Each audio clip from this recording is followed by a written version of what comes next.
Welcome, welcome, and bienvenidas. Thank you for joining us on Tech and Tequila Day. If it's the first time you're here, we welcome you into the group. If you've been listening for a while, thank you so much for continuing to join us. So, in case you're curious, Tech and Tequila, we are the podcast where cutting edge technology meets smooth conversation. Just like your favorite drink, or favorite tequila drink, I should say. I'm your host, Kat Lopez Shelby, the founder and CEO of Shelby Technology Solutions, your techie chica. I am ready to guide you through the latest tech innovations, industry insights, and behind the scenes stories, trends, things happening in the digital world. Each week, we explore the fascinating intersection of technology and business, all while enjoying our favorite tequila drinks, ideally, but sometimes we just talk about what our favorite tequila drinks is. The goal of Tech and Tequila is so at the end of your business day, you're not going out saying, oh, I have to have a drink because of your tech. You're going out and enjoying a nice drink with your friends, family, and loved ones. So sit back, relax, and let's dive into the world of technology with a twist of lime, a splash of knowledge. Cheers to another episode. Well, I am super excited and pumped today because I have an amazing guest with me, Miss Malissa. Hello. So pumped. And just in case you don't know, I've known Malissa for a while, but I'm going to give her a chance to introduce herself, tell you a little about herself and about her company and what she does. Okay, hi.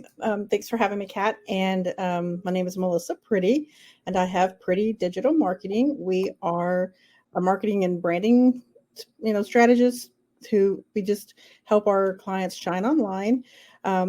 And basically get past all the tech and the muck that gets them stuck.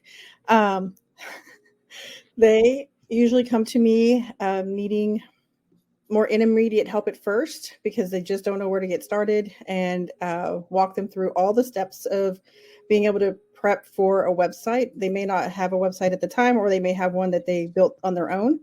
And so we just go through the steps of making that happen. I feel like when I was getting started, there were so many pieces to the puzzle. I help you gather all the pieces of the puzzle and put it together in a brand that shines so that you can feel confident about going out and recommending your website to people or telling people about your business and knowing that there is a strategy for them to follow to get into your pipeline or to, just start learning more about how you can help and what you do. So. Yes, and that's awesome. And so I will take a moment to just kind of give you a short story. Obviously, I've known you for a while, but how we kind of intersected or connected again was I went through an experience where I was updating my website and it just went completely left and did not end up being at all what I wanted. And so, really, I mean, at that point, what happened is, I kind of went through this period of time where I was like, just forget about it. We're just going to leave it as it is because I, like so many other people, got a website up super fast within like 3 days, we'll say, and really hasn't been the main focus of my, like I say, my area or my marketing prior to that. But I know that it's integral, and obviously you want your website to, have better SEO, have better lead generation. So let's kind of get into that thought process. So for you, I mean, what do you see is some of the biggest challenges that business owners have, or, small and medium-sized business owners have with, having a solid digital footprint, especially when it comes to their website design? The biggest problem I see really is that when all of us do it, when we're getting started, we're just doing what we know. And so sometimes we have to back up a little bit and kind of start over so that we can build a more solid foundation for it. Because even when it comes to people's email, I still find people who are using AOL or Yahoo or MSN or Hotmail for everything. That's just the email they've always used. And so they continue to use it for their business as well. So then we go through the whole strategy of creating maybe an admin email for people who may have to access your back-end analytics for Google or whatever, your YouTube channel, and helping them create their professional email. Obviously, that seems so basic, but so many people don't understand why they need to pay for an email that's a professional, like either Workspace or Microsoft 360 email. address, not only does it make you look more professional, but nowadays, if you want to even send out any kind of email campaigns, if you don't have that, they're going to spam, or they're not going out. So there's just a lot we have to look at there. And that's just the most foundational pieces. With technology, the way that it is, even getting maybe a back end phone number where you can allow people to communicate with you via text instantly, or chat on your website, or even just having the ability to have like a business phone number. So many people have questions about that. That's a huge, and so for me, when I'm doing this for a client, the first 3 questions I ask them is their business name, their phone number, and their email address. And that creates a whole project in itself, making sure that they're ready to go just in that piece. So there's a lot of pieces to it, but that's the first 3 steps. And it sometimes takes a while to get that figured out for them. Well, and I always say this, I cannot tell you the number of times that I've interacted with a client or a customer. And one company I can tell you had been around for and I say forever and ever, but a good 15, 25 years. And I was asking, well, what's your email? And they're like, so-and-so at AOL.com. And I was like, AOL still exists? Does it still work? And I was like, have y'all thought about changing that? And she's like, well, we've looked at it several times, but so many people have this one. But I think that really touches on something that a lot of people I don't want to say don't think about, but it's when you use your technology for branding purposes, like having an email that's info at whatever it is, or admin at whatever it is, or help at whatever your website is. I mean, that just makes you look more professional. I mean, sure. Yeah. We heard it time and time again, with some more to give kind of a comparison, like somebody who, let's say, is a 1 or 2 man shop, but they'll put a hosted phone system in so that they have for customer service, click 1, for this, click 2. And it just gives you that more professional appearance. When a company is looking to have a digital presence, especially online with their website, I know that you hear this all the time, but lots of people talk about SEO, search engine optimization. Mm-hmm. And what are some I would say pain points or issues that you see out there, as well as just some tips and tricks to help with that in your for your online presence? I mean, honestly, depending on the type of business you have, the strategy is going to be completely different. It could be completely different. Because for one, like a local lead gen company who is a local company who wants to, gain the presence in their local area, they're going to be more focused on a local GMB, their profile. And that is and so many people don't understand it. It's like a social media form for you to present your business to the public with either promotions or updates. And if that's kept consistent, then of course it helps you also build your reputation with all the Google reviews that you can get, and easy ways you can integrate that into processes that allow people to automatically receive testimonial of how we served you, or whatever, an honest review of our services. And that helps you build your reputation, and that reputation is huge. So not only does it help you with SEO, but also that piece. The other thing is the copy in your website, the pages in your website, the meta titles and descriptions. There's a ton of pieces to the puzzle again that definitely help with the SEO part of your business. And if you're being very basic, it's really important to know who your target audience is, because your messaging needs to match that. If you think you're talking to one group of people and all your messaging is to that group, but really your group of people are completely different, it never hits, where it needs to hit. So the people who need to see it aren't seeing it. And so getting that messaging down is really important. Well, I definitely obviously messaging is super important. But one of the things that I think you kind of hit on when you were talking about that is getting your metadata and getting this, and basically, for lack of, it's connecting everything so it's working for you. And I like to say not against you. Right. But along with that is, when you go in and you're working with a client, what kind of analytics do you look at that you help to craft, let's say, their website, or craft, I guess, the end goal result? Like, okay, here's where we're at, here's where you want to be at, and here's like how we get there. What's that path look like? So if they're an existing business and they've already been set up with Google Analytics and Search Console, that's a huge place. Always recommend people getting that set up and doing it the right way so that it's connected to their website and collecting the data for them. That's a huge piece of it. Also having your Facebook pixel and things like that connected to your different sales pages. A lot of times when I work with people, they have nothing, and we're building from scratch. So then there's lots of keyword research, and just really making sure that I still just think that, like, if we're trying to target a certain audience and we're not using the right keywords, they're never going to find us. So I use tools on the web that help me see what people are searching on Google already, and then create ways to write content or get content within the website to help that be answered and make us more relevant to Google. Mm-hmm.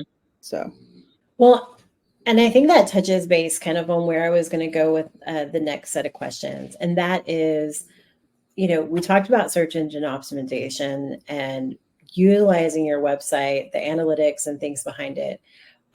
What do you see when you go in, if a customer has existed, if they have a website already and they're saying, hey, we need an update, we need this?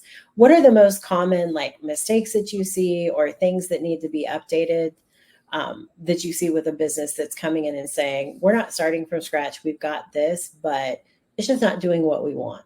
And kind of what are your recommendations at that point? Again, depending on the type of business they are and who their audience is, we're going to look at their customer journey, basically, or the way that they're walking their customers through the process of taking action to whatever that call to action is. Google's funny, and it's not the only search engine out there. There's tons of search engines, right? Pinterest is a search engine. YouTube is part of Google, but it's a huge part of what people search for information. So I look and see what all the pieces they have. Are they posting to social media? And there's like 7 different platforms they could post on. Again, it's all based on what they're really willing to post on and where their audience is, right? So I wouldn't say go do all 7. I mean, unless you wanted to really be aggressive in your marketing. For example, like your LinkedIn, that's really a big thing for you because you're B2B. So LinkedIn is huge for you, where you might not do as much on, I don't know. You probably don't do much on Pinterest, but you could. I can think of ways you could, but would you want to do that? No. So really helping them focus on one place to focus, really helping them see where their audience is, and then start communicating their messaging to that audience. And so for me, like, you're sending out emails, you're doing SEO for organic reach without having to pay for it. You can do paid ads, or you can do your social media content. Podcast, write a book that's got people directing back to your website. There's so many things you can do to start pulling in the leads, and then once they get to your website, making sure that you have that set up so that people are easily able to, first of all, understand what you do and who you help, and if you're going to be able to help them, and then also be able to quickly take action on whatever it is that you as the business owner want them to take action on. So do you have offers? Do you have solid offers that make sense and that's easy for them to take action on? And then the follow-up process is then setting up all the automations afterwards and making sure that you're not the one having to go out and send up emails to follow up with people, that you've created a system that allows you to continuously just give them more information and add value to the conversation without having to go in there and do it automatically. But you got it set up so that they're still hearing from you and they're not forgetting about you right after they left your website. So there's a lot of moving pieces to it and a lot that has to be built out. But the great thing is, once you build it all out, you've set it up, you've set up the foundation, and then you've built, all the walls and done all the things you need to do to have a solid structure. And so that's always the goal. Mm-hmm. Well, and I think, you hit the nail on the head, because a lot of what people talk about is a way to automate. And I know that, I've gone through stages where I guess I'm trying to think how to verbalize this, but the easiest way to say it is where I don't want to be like the bugaboo in somebody's inbox. But then at the same time, I think, and I use this example, like our place, I bought like a pot for the stove like 2 years ago from them. And I still get emails like weekly from them. So they stay top of mind, for lack of a better term. Yeah. And yes, I do realize I could unsubscribe, but for whatever reason, I just delete it. So what kind of recommendation do you have for the most part? And I know this is a generalization because you kind of got to niche it down, so to speak, but what do you recommend? Like, is it someone hits your website, have them subscribe to a newsletter? What are your recommendations you have for most clients? Unless you have really great subject matter and something that people really, really, really want to know a lot about, I don't think, and this is just me, in my opinion, that people are not signing up for newsletters anymore. That's like a no for most people, I feel like. So typically it's going to be some sort of digital download or webinar or something that gives them more information so that it answers more questions for them without them having to buy anything yet. So typically a freebie or some sort of informational piece is going to be what the next step is for you to capture their information. It has to be of high value enough for them to give you their name and email because, like you said, we do unsubscribe and get rid of any kind of extra stuff. So we don't want to keep adding back to it, so you definitely have to make it a high value offer. If you're in a situation where maybe there's not something that you could give away for free, the booking calendar is another great way to let people book a call with you. But again, that's a little more commitment, a little scarier for people. If they're serious and they're ready to take action, at least they know they can find a time to talk to you and book it. If they're serious, they're going to show up for the call too. So that's the other thing is sometimes when you have a booking calendar, people book and then they don't show. So, it's just depends on kind of your business and how you want to utilize your time. I feel like the free download or the free webinar is probably the best like utilization of your time because you built it once and it works for you over and over again. And then it gets them into the system where you can start automating your communication with them. Well, and I think that was the biggest thing is talking about automation, because between AI and automation, there's some super, like I say hot, but stuff that's trending right now, because all business owners, no matter what level, if you're a business owner or you're in marketing, you're trying to find ways to make your job easier. I guess when you look at a website and you see things off, just like, let's say it's a base website from GoDaddy or Wix or whomever, you recommend having some type of like frequently asked questions or a chat bot, or what are your things that you automatically come to mind? I really think that the reputation is a big piece of it. So if we can connect your Google profile to your website and have all your testimonials automatically upload to your website, that's a huge thing. But not all businesses are going to have that type of feedback on a Google listing, but there are other ways to do it for those other types of businesses. The very top is, making sure people know almost instantly who you are and what you do. And the very bottom is, contact us. And then here's our reviews. So in the middle is all the meat, right? All the good stuff. You have multiple services that you offer, organizing them in a way that somebody can be like, okay, so this is one option. This is the lower option, right? Or maybe depending on what you offer, they could all be almost the same price, but maybe I only need one of them, or I could, do all three. And then just making sure that those offers are solid. And I do work with a lot of people who, the whole thing about monetizing online is having an offer to offer, right? You have to have something that they're going to buy. Otherwise it doesn't monetize. So I could be a coach and I could be telling you, hey, I'm a coach. But if I don't have a solid offer, like a solid program that people want and people think that they can do, the action's not going to be as quick. So then what we end up doing is maybe creating a smaller step for them to take. And so that's a new offer, but it's a smaller bite-sized offer so that they then can get their toes wet and get started and just see how it is. And then maybe move into your bigger offer or however that looks for your business. So the offer, if you don't have that, then you're doing all this social media, sending out all these emails, doing all these things for nothing. I mean, the offer really is what it comes down to. Yeah. And kind of what you're talking about, I think some of the terminology I've heard is like having a door opener, which may be like a freebie or a virtual webinar, but Mhm. then having, I hate to use the term gateway because it's not very nice, but having like a gateway, like, all right, here's where we start. This is like A the stepping stone. base level. Yeah, it's like a stepping stone. Thank you. That's much better. Mine sounds, more addictive. But it was all I could think of at the time. But yeah, having that set up so it's someone can go on your website and someone can be like, okay, this is what they're about. This is what they do. I like it. And I think you hit on one thing. I know that for you personally, your main thing is website, website, website, and SEO with your marketing agency. What do you see? I mean, I don't think websites are going away by far stretches of the imagination. I definitely think they have, a place.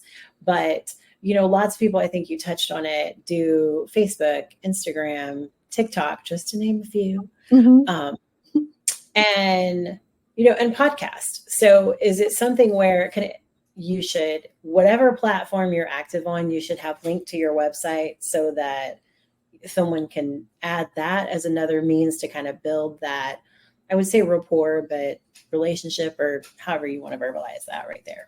I would probably disagree a little bit with you about me being all about website, website, website, because there are some websites that are purely digital brochures. Um, Hmm. and I don't necessarily think that's a seller, right? Yeah. That I what I want to do is help people create a path to monetization. Hmm. And so, for example, one of like when I said that your business name, your phone number, and your email, those are very important pieces because when it comes to SEO, especially, those three need to match across all platforms, all your socials. But I think the other thing that is getting really, really popular and a lot of people are doing is the link in bio site. Hmm. And basically, it could take you to their, if I click on your link in bio, it could take me to your website. There could be a link that takes me. I could say, okay, I want to go check out your digital brochure and look at what Hmm. you do and look at your website. Or maybe you were talking about this coaching program and this stepping stone. I want to take advantage of the stepping stone because I've been watching you on TikTok and I really like what you're saying. And I think I can benefit from what you're doing. So I'm going to jump in here and I'm going to click on this action, right? This call to action link that's going to take me right to your landing page that has an order form on it.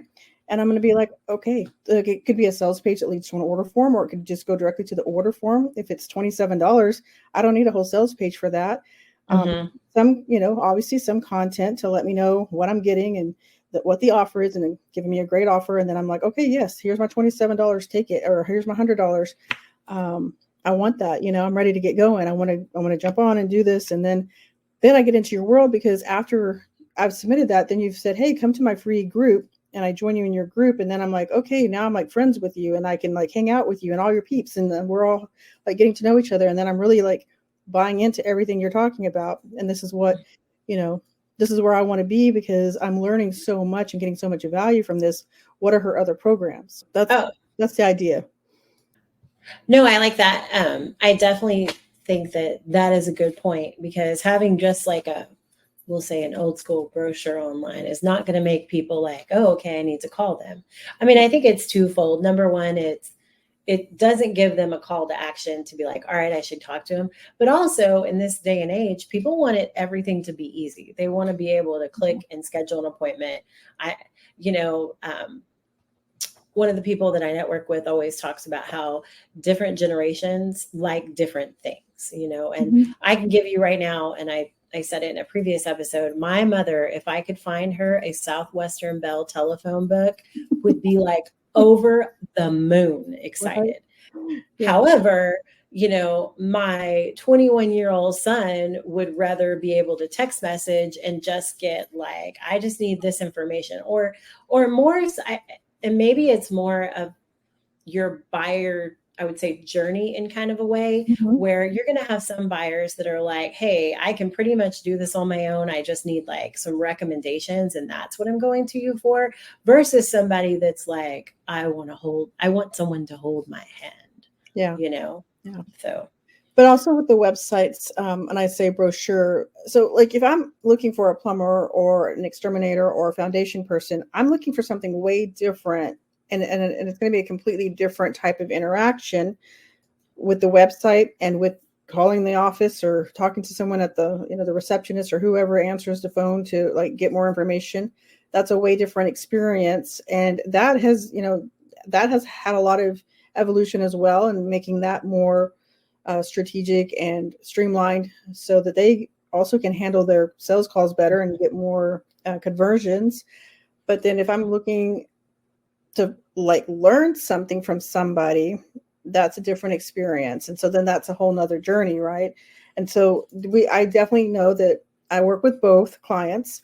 And I definitely know that there are completely different types of marketing and strategy based on which one you are, because obviously the first call to action you want typically on a local lead gen site is a phone number to call with an active link that directly calls them. Because if you're on your mobile, which most of us are when we're doing that, you click on the link and you can instantly call from your phone. You need that because your plumbing's, spraying everywhere or whatever. You need that instant access to someone. It's a way different strategy then, Oh, absolutely. I could not agree more. And I think that kind of goes into one of my next questions was, and I've dealt with this myself, but I know lots of people have. At what point when someone, whether they're working on their website or they're trialing out a particular offer, do you have a recommendation on time frame? Because normally things do not just like blow up overnight. I mean, we all know there's exceptions to the rule, but is it like, okay, let's give it, let's say 60 days and then see what it is? Or like, what is your feedback normally when you talk to your clients about it? I talk about squirrels a lot in my business because I feel like people can get very distracted and run and move to the next thing too quickly. So we try not to pivot too soon. I do like to work in like 90-day increments of like, let's focus, get this offer like, perfected and make sure it's the right offer for your audience. So we do, you can do all kinds of split testing, you do all kinds of different ways of making your offer presentable to your client and then or to your audience, and hope that we figure out which one it is. But sometimes people think that if you build a website, the people will come, and they do nothing on the outside, right, to bring people to the site. No, there's no activity, no action, no content creation that allows people to know that they exist. So they then are completely focused or having to rely on SEO, right?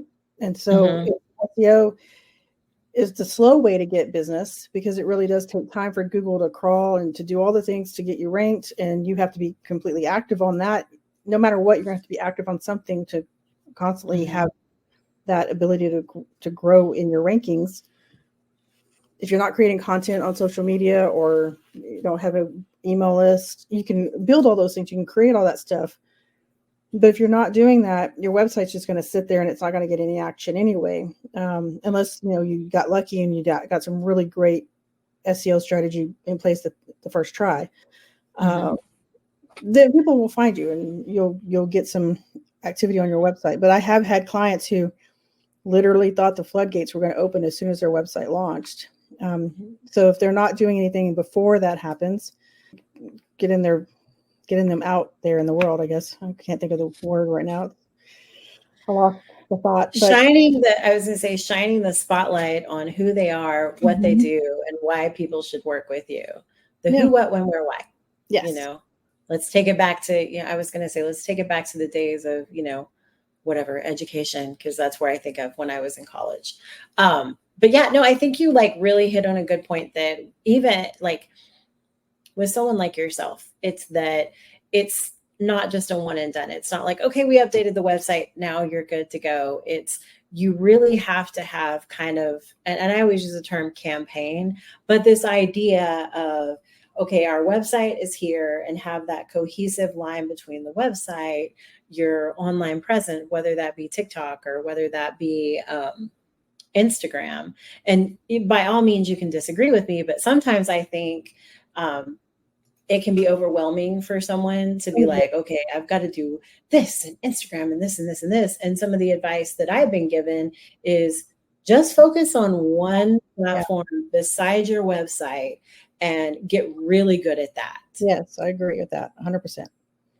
So, and they always say, which one should I focus on? And I'm going to answer, which one are you willing to get on and actually do the work? You know, if you're not willing to do it on any of them, then we're going to have to come up with a different strategy for you, you know, because some people just don't want to be in front of a camera. They don't want to have to create content.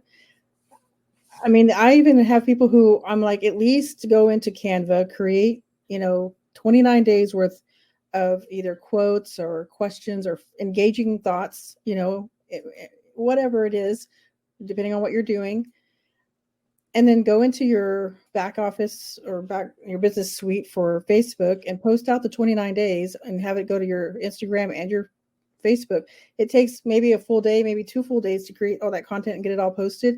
But at least you've got a little bit of something going out consistently until you can show up, until you can get in front of the camera and talk and do your thing. So. Yeah, and I think it's about comfort level. I mean, I can speak for myself that there was a time where I was like, oh, I don't want to get in front of the camera. Obviously, things have changed, because I have this and I have, the TikTok. But I mean, even myself, like I find myself where I gravitate towards like one social media platform because at the moment, for whatever reason, I'm finding that's the easiest for me to get on. That's the easiest for me to feel comfortable. And I think that goes, you don't have to be all things all the time everywhere. It's let's be strategic about this is what we're saying and try to make it, similar across the spectrum. But then again, like once you get comfortable with creating the content and you're doing it consistently and you've got that focus, repurposing what you're creating to go across all platforms is then another way to go, right? You can do these as your podcast can be your YouTube channel, and you can be adding, content to your YouTube channel while also creating reels and TikToks with it as well. So just reformatting it with tools like CapCut or whatever, and making that a thing. So yeah. Yes. It's a progress. You just progress and you get better and expand your content. You create it once and you just put it everywhere once you learn how to do that. And once you get comfortable doing it the first time, you have to put it out there first and then you can start repurposing it.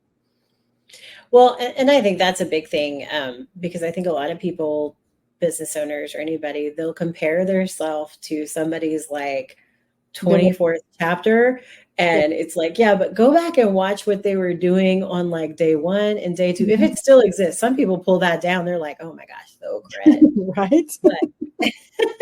And because I start with I call them, some of them are baby entrepreneurs, and that's who I have a heart for. I mean, I love people who are really like making things happen and out there doing big things also. But I feel like I have a heart for the baby entrepreneurs, and they always tell me like, I can't do it like so-and-so. And I'm like, well, yeah, they couldn't do it like they could, when they got started, they couldn't do it that way either. And it's definitely a conversation that I have quite often with people who are just starting to create content and understanding that it's just sharing your knowledge. Like you've done years and years probably of whatever it is that you're doing as your business because you love it and you're passionate about it, and you're just sharing that information and that knowledge. And I think also people get torn like, well, how much free stuff is too much? Like I want to have some of this content for my offer. I'm like, but not everyone's going to see this content. I mean, just get comfortable with whatever, people are responding to and just share more about that, they'll tell you what they're interested in knowing more about, for sure. Well, and I think it really hit me. I follow Amanda Francis on Instagram, and where you talk about starting out like a baby entrepreneur. And I really like the thing where she talked about that she launched one of her offerings, right?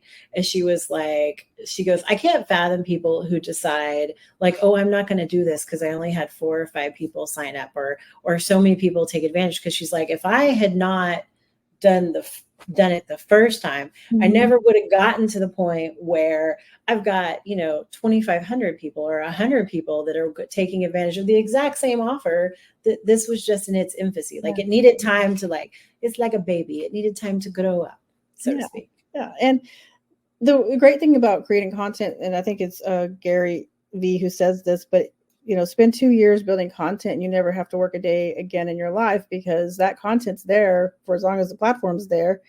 And some of these people who are going viral all the time, they've been building content for a very long time. And so their videos are just getting found again, So once you start sharing your knowledge and your information in a way that kind of tells a story and just gives people something to learn from, then they're going to have more reason to keep watching and to obviously follow you and like want to keep learning from you. So yeah, there's that.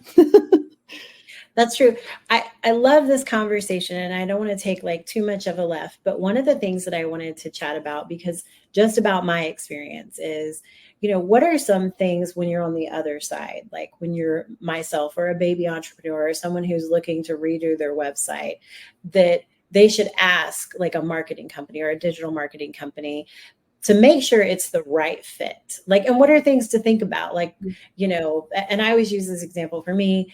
In my case, like I want someone like yourself, where if I know like I'm not getting the answers that I need, I have like a point of contact to go to, which I think universally may be my age bracket or whatever, but I just want one person, whether it's email, chat, however, that I can talk to, where some people, it may not matter that much. So if you could kind of walk us through that. I mean, if you go with an agency, and I got started with a mentor who I've known since high school. So we were friends for a long time, and I saw that he was doing a lot of stuff in the SEO world. And he kind of has a big name in the SEO world. So people obviously came to his agency because of him. And they wanted to talk to him, but of course I'm feeling this where it's hard to be the one person, right? So you have to build a team, but it depends on how big of a team someone builds. And if they build a team so big that the main person isn't in the weeds and engaged, like we've always, heard, be in the weeds and, make sure you know what's going on in your business. But my disadvantage is I can only take on so many clients, but then again, that's also an advantage, right? I can only help so many people at a time. So then I'm not, I guess it helps me like kind of say yes and no to people. I can say no to people because I don't have space, right? I just don't have the capacity to do it. But then, so I can be more choosy on who I work with, right? A little bit pickier about the clients that I can take on. But also if someone needs something that I just can't do, and I just know it's a much bigger project, then I have people that I can refer them out to. And I guess when you're picking someone, and I just think that I have had people like say, I want somebody who's local, like who's close to me, but then we never see each other in person. So doing a Zoom call still works the same. So I wouldn't say that having someone like local is that big of a deal, right? Unless you happen to meet them at a networking event and you know that they're going to be at that networking event every time, then yeah, you get to, see them at BNI or whatever. An agency, I mean, and I've considered going that route, but I don't necessarily think that that's the kind of business I want. And so I like the one-on-one with my clients and the ability to help them strategize and to make decisions and to coach them when they need coaching, because sometimes I feel like they're doing everything except for what they said they wanted to do. They're going around in circles on everything else. And I'm like, but this is our plan right here. And so I try to help them stay focused on what we're doing right now. And I think that's the difference, because I do consider myself more of a strategist than an agency, right? I'm a one-on-one where we're going to look at what you've got, what you're doing, who you want to serve, what you want to accomplish, and then we're going to create that strategy around that, and then I'm going to help you build it. So that's what's different about what I do. But there's people who do what I do who are less strategist and more of a maybe a web designer or more of a graphic designer or maybe a copywriter. They could specialize in offers. It just depends. I feel like I do the whole roadmap because I feel like it's from point A to point B or all the way to Z, to get to where you're able to monetize what you're doing. It just depends on, some people are just focused on, like my friend's company, they do websites and they do social media and they help you with your YouTube channel. They do all the things, but their main focus is to help you rank on Google, So they're really focused on local lead gen stuff. So that, it just depends on the person that you're hiring, what their focus is. There was a message in a group and she was talking about learning digital marketing. And I was like, I asked her because I'm like, what does digital marketing mean to you? Because to me, that's a very broad. I mean, it's a big world out there in digital marketing. Um, there's so many different facets of digital marketing. So making sure that the person you're interviewing or you're talking to focuses on what you're wanting to accomplish. Like if you want to rank on Google, then you want to get an SEO expert, right? And you're going to pay money for that, $1,500, $2,000 a month, easy, to get that kind of high end quality SEO work. It's not cheap, but they do a lot of amazing things to make sure that you're at the top of the rankings. Mm-hmm.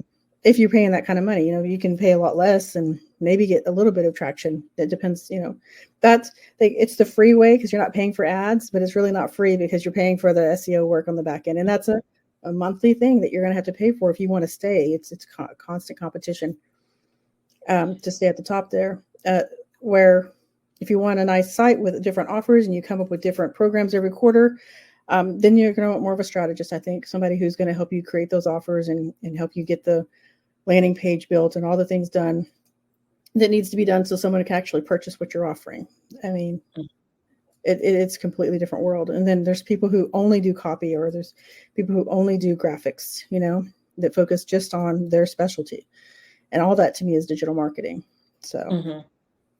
Well, and I think that was a really good point, is that if you're looking into a digital marketing agency, is understanding what they do and where they're going to fit in to help you with your business. What you said is right. If you're like, you go this one route and all they focus is on SEO, and maybe they're like, we'll have some well-placed Google ads and we'll do this, but they're not necessarily looking at that customer journey per se. They're like, we're going to get people to your website, and not to say they're not going to make your website beautiful and all that. Right. That may really not be the answer that you're looking at. Exactly. Versus, something with social media management. People think that that's what I do, and because I say social media optimization, because to me that's part of your SEO strategy, is to make sure your social media is branded right. It looks like your other branding, and is all the information that's provided matches what's on your website and matches what you're putting out in the rest of the digital spaces out there. Everything should match.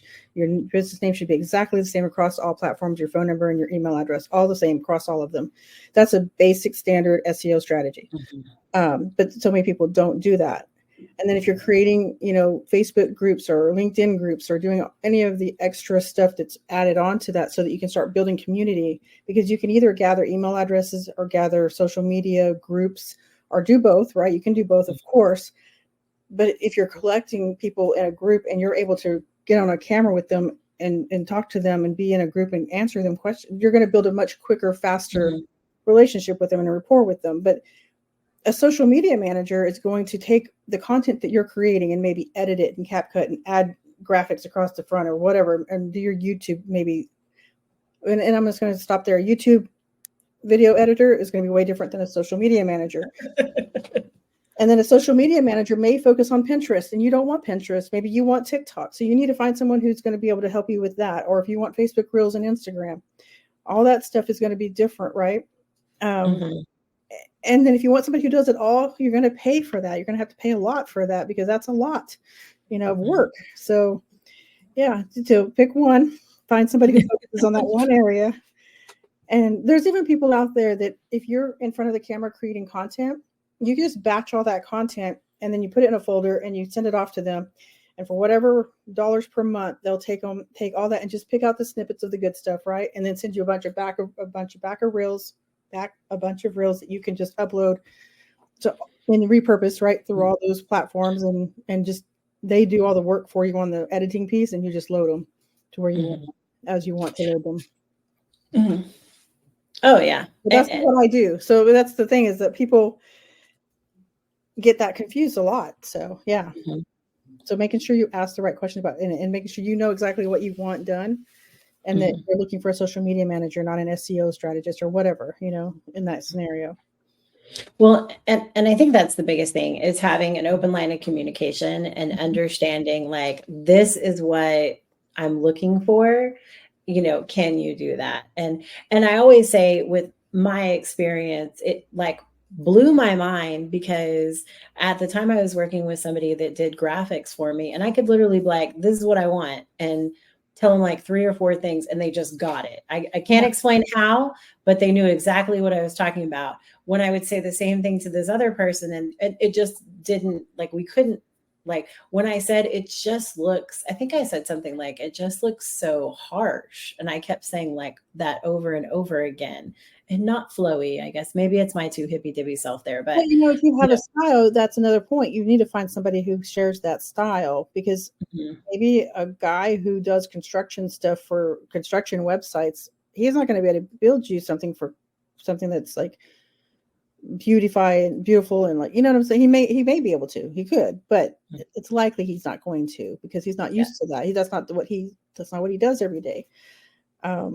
So it's just, Well, sorry, I was to interrupt. I was going to say, but I think that also is a thing, is knowing who their typical clientele is, because, obviously I'm from West Texas. So if they're traditionally working with a bunch of oil and gas companies, Mhm. and you come and you're like, I'm launching a makeup beauty brand, that may not be the quite right fit. Exactly. Even though, let's say you got the referral, like, okay, this is a great person, I've worked with them. It may not mesh well due to Yeah. that. Yeah, it's true. Mhm. Oh, I was going to say, strategy wise, would you want to pay somebody $500 to $800 a month, maybe $1,000 a month to do social media for you and not have a solid offer that you're sending them to? Yeah. So there's an order in which I think that's why I am kind of website, because that's where your offers are. So let's get your offers together. Let's get your website put in a place where people can easily purchase from you and make a buying decision. Or at least book a call with you, or fill out an application to work with you, or whatever it is that your business, how your business works best. Because I have a book that has, like, there's so many different types of funnels or websites or whatever that you could set up. And it just really depends on what your goal is and what your strategy is. And so, but you don't want to put it doesn't matter how much marketing you throw at people if there's not anything for them to take action on. So that's the first piece, I think. Yeah. Well, and I think what you're basically saying is there's kind of this idea of having an idea, whether you're a baby entrepreneur, you've existed for a while, of this is my freebie, this is my gateway, or stepping stone as another term. And then ultimately, this is where I really want to go. And it all goes back to understanding who your ideal clientele is. Mm-hmm. Like, if I could do this every day, all day, this is who I want and where they're at, what you feel comfortable with. Yeah. And I mean, all of this is things to think about, for a business owner or someone going into tech. But and I say tech, but utilizing social media, utilizing your website, your SEO to get your message out there. They're all great points to think about. Yeah. So before we nail this coffin shut, man, I have some great terminologies today. I am telling you. I'm killing it. Just like I said this week, would we be tech in the tech if something didn't work? But, to nail this coffin shut, what would, if you had to say 3 things that really people need to make sure when they're talking to somebody, like things to look out for, things to think about, something where you've seen, and obviously, success. If somebody had to say, these are the 3 things I should look at, what would you say they are? So first of all, tech stack. When I think about a tech stack, there are certain platforms out there that I just do not want to work on. I don't want to use them. I just don't like them. And I have found one that I love and that I use.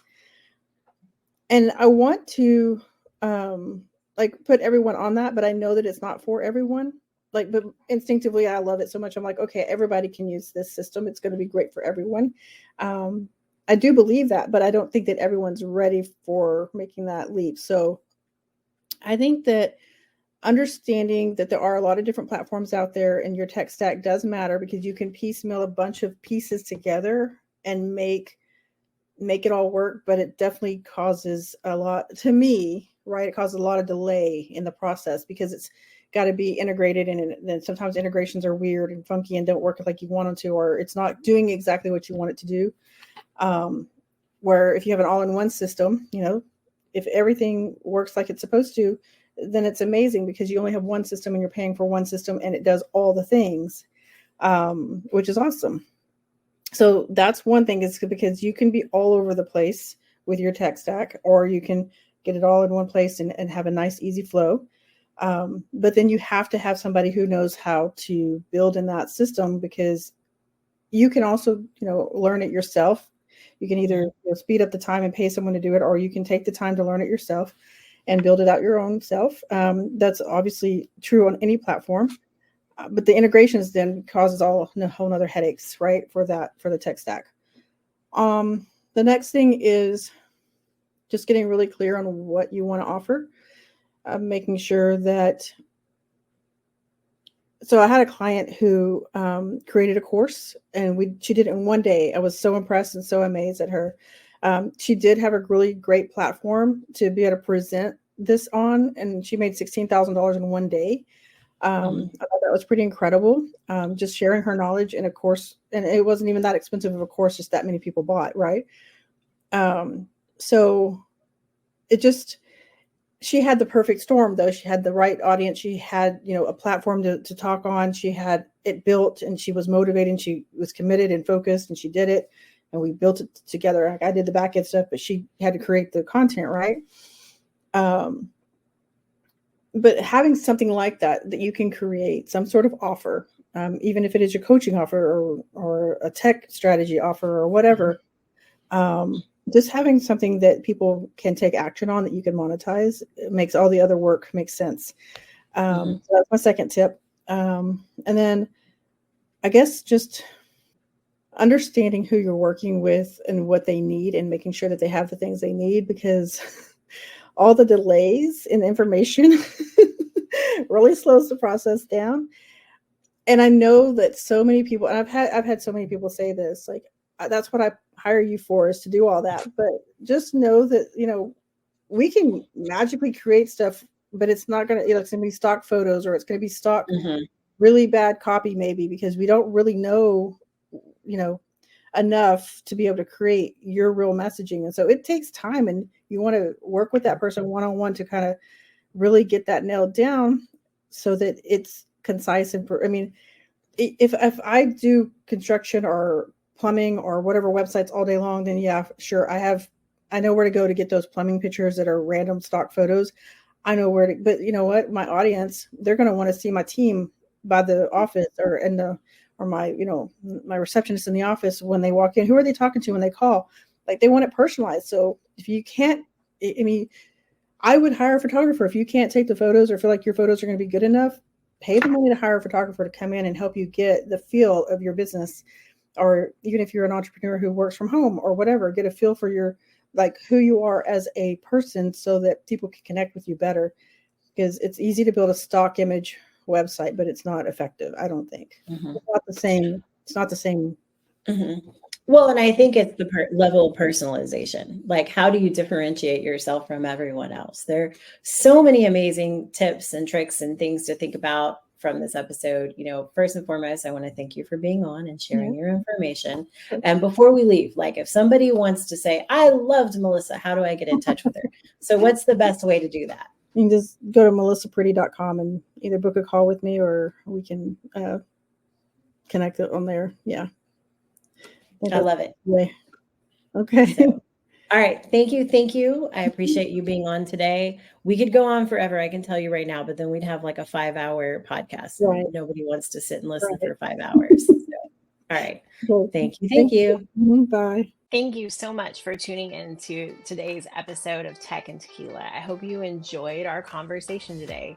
To stay updated about all things tech and more, don't forget to visit us at our website, shelbyts.com. If you loved what you heard, remember to show your support by liking, sharing, and subscribing to our podcast. Your 5-star ratings and reviews mean the world to us and help us to reach more listeners just like you. So muchas gracias again for joining us with Tech and Tequila. Thank you so much. You learned a lot about tech, and maybe you had a nice drink of tequila.